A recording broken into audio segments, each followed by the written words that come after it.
What's up guys, today we're doing some installation on a new distributor gear. This is the old one. You can tell it's missing one little tooth right there. So this is the new one. Nice and silver, brand new. Make sure that when you order your new one, it doesn't come with the washer. So take the old washer from your old one and put it on your new one. Very important, you need this washer. So we're gonna install that. Also got some new valve cover grommets, and then also got some valve cover half moon CNC. Usually these are plastic, so these are the aluminum CNC. We're gonna install that, and then today we're also gonna do the front main seal. I ordered 2 of it, 1 for backup, and then we also got the rear main seal. We won't be doing that today. We'll do that once we do our clutch install. So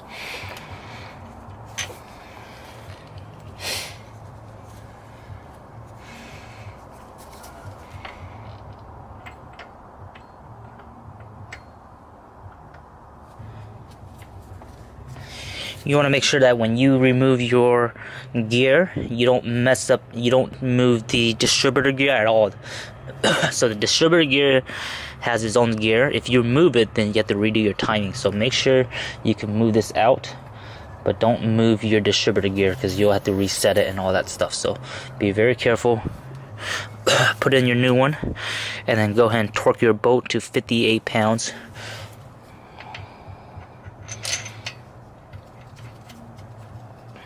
This is a 19 millimeter. We're gonna start off with the regular ratchet and then we'll go from there. If the gear starts to move, then you might have to get another wrench and pull your hold the bottom of your crank pulley. Yep, it's moving, so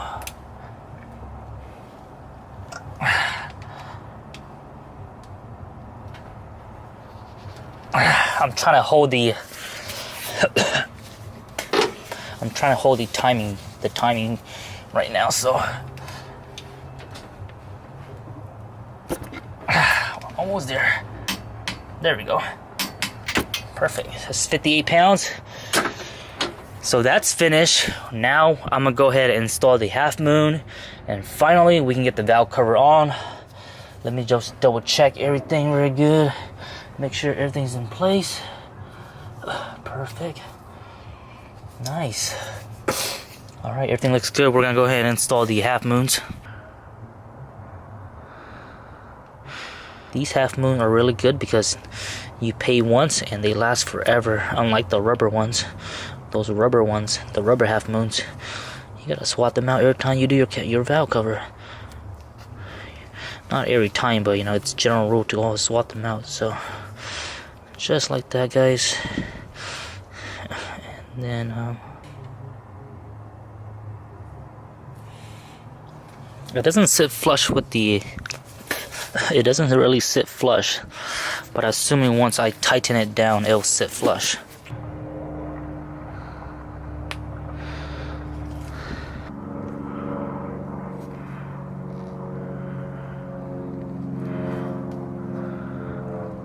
A little bit way too much, but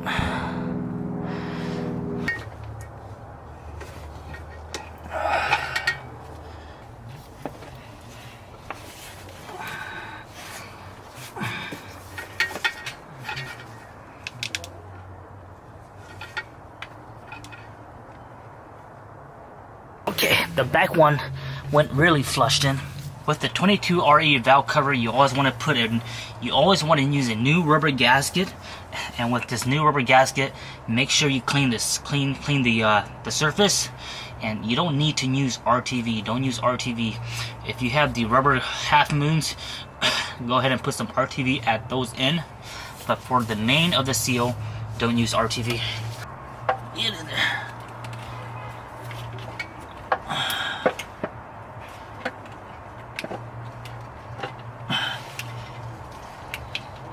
I'm trying to be very careful. Don't damage the gasket or anything like that. So, and don't drop any dirt into it. So,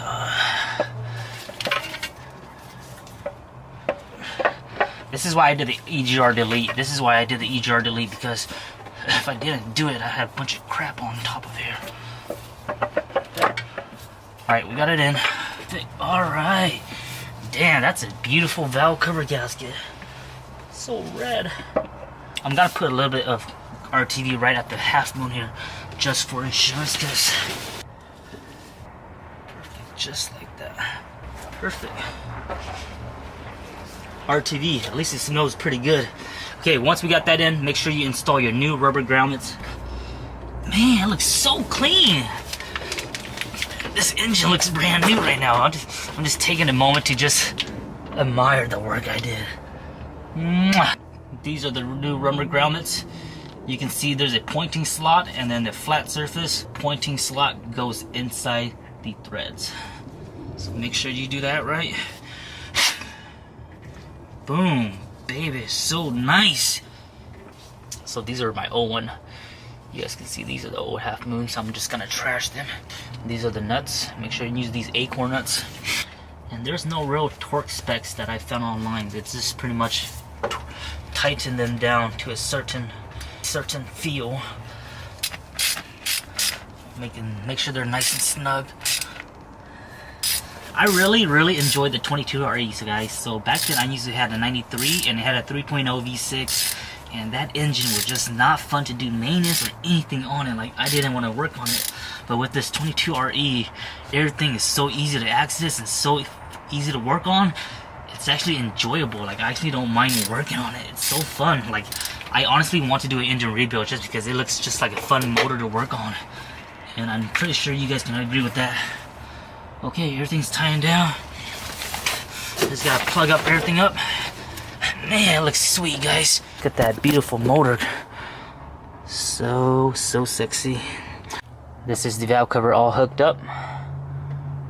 Nice and pretty. Now we're gonna move on to the front main seal. This should be another fun project. Alright guys, working on the front main seal. This is the front main seal that we're replacing. I believe this is the culprit for the leak. I ended up using the button start method to take off the crank pulley bolt. Had to take off the fan and then remove all my belts.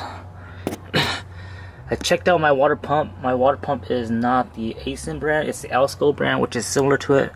So far the water pump looks in good shape, so I'm not going to replace it. Although I do have a new water pump on order, so I'll just keep that as a backup. But so far the water pump looks to be in good shape. I don't see any leaks on the water pump, so we're not going to change that out for now. But we are going to remove this right here, pop the seal out, and then get that swapped out, because all that oil flinging around is actually killing my alternator.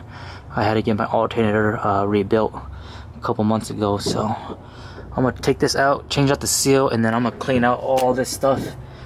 And I'm not a fan of grease, so I like to have my engine clean as much as possible when I can. It's 12mm bolts. You got 5 of those, guys. If you guys don't know, I'm not a fan of oil leaks. I don't like to have an engine that's leaking oil. Whenever it's leaking oil, I try to fix it ASAP. But when I bought this car, it was already leaking oil. Oh, you also gotta make sure you know exactly where these bolts go, because they are different. I did order 2 seals. I told you guys that earlier. Just for insurance. It's always good to have them. I ordered them on Amazon. They are OEM Toyota, so that's good. Got the last bolt. This is the top bolt. Yeah, so this bolt here is the top one that you have to put sealant on it. Make sure you don't mix them up. We got 2 of the middle bolts that are the same size, 2 of the bottom one that are the same size, and then the top one is just a tad bigger. Alright, let's pop this open. Oh, oil was leaking. Oh shit, I wasn't expecting that.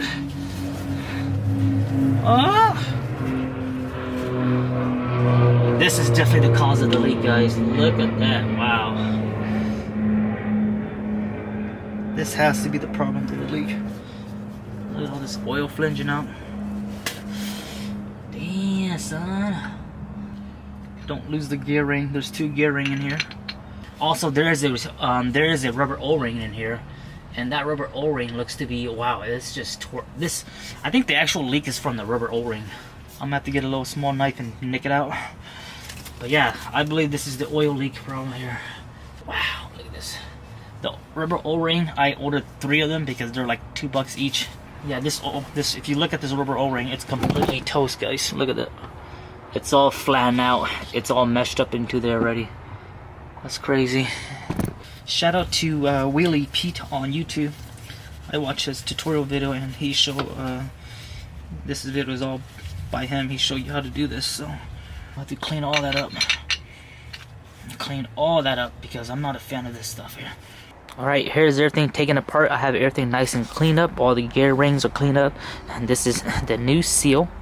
This is a slightly smaller seal versus the original one, which is a bit bigger. After some inspection, this seal looks like it's still in good shape, but we're gonna swap it out. So we have it nice and clean.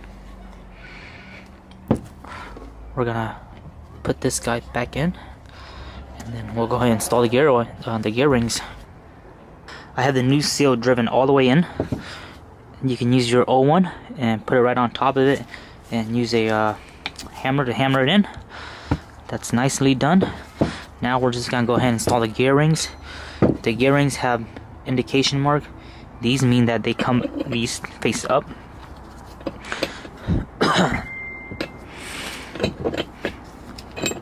Before I slap this on, I'll go ahead and slice some I'll go ahead and put some motor oil around this. Just like that with the new gear ring, the oil ring. Make sure you go ahead and put some motor oil around that. Okay, everything's nice and clean. We're gonna go ahead and install the new rubber O-ring. Make sure you get a new one. Hopefully it stays on. If it doesn't stay on, I'll get some RTV and help assist in the process. For the most part, it's very nice that this truck is lifted. I don't need a jack. If your truck is stock, you most likely will need a jack. We're gonna go ahead and slowly put this guy in and make sure it doesn't break up the, make sure it doesn't move the O-ring. So I gotta watch out for that. Double check. Always gotta triple check your work, guys.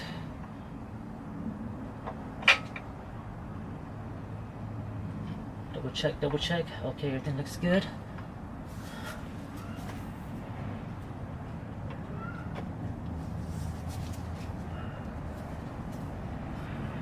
Okay, everything looks good. I'm actually just gonna have these are 3 thread sealant. I'm just gonna put thread sealants on all my bolts, or at least the top 3 of my bolts. These middle bolts should be fine, so let me slap these guys in there real quick just to hold it in place. And all these bolts, they do have different torque specs, so you gotta watch out for them. Oh, it's like RTV, just like RTV thread sealant, so make sure you hand tight everything before you put it in. And then the top bolt, this bolt here, you definitely need thread sealant. So make sure you have some really good one, and make sure you get high temp thread sealant. This is not your basic thread sealant. Okay, I'm gonna get these torque to spec on it. So your top bolt, the one that has the thread sealant, that's 18 feet per pound. The two middle bolts that are the long one, they're 14 feet per pound, and the 2 bottom one are 9 foot per pound. This is Alright guys, we are just finally done. I had like a 30-minute fight with the alternator. My alternator is custom, so it had a little issue, but I had a little rough fight with it, getting the belts back on, tightening it back up, but that's all done. And then I don't have a way to hold my crankshaft pulley, so I found out that I can use a ratchet strap. I looped it around once on both of my leaf spring, and then I torqued it down to 116 pound. So if you don't have any kind of tools, if you have a ratchet strap, that's the way to do it, and it works right now.